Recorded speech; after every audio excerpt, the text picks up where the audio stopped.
لقيت تليفون بسوق البالة وبوت علي من ورا من قدام، طلع الجهاز ما بشي يحتاج له بالتصليح. وانتم بش تقولون اذا صلحته يشتغل لو لا؟ خايف اصلحه وتروح فلوسي، خلنا اصلحه والله كريم. وهنا انا اشتريته ب 2000 دينار من الولد. وهنا جبت لهذا المحل اللي دائما يصلح يمه شباب. هذا الفائز بالمقطع السابق، وهذا المقطع سحب على ايفون بدون اي شغل، بس يكون انت مسوي لايك ومتابعه وتكتب اي تعليق. هسه شوف له الجهاز شريته ب 2000 دينار من البالة.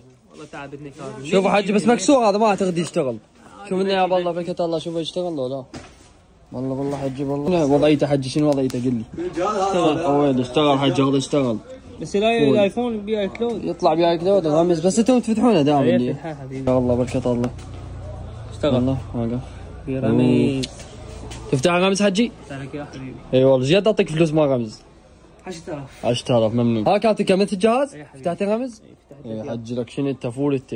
دله بس شنو هاي تبدل لي هذا الظهر هذا؟ تقدر تبدل لي اياه؟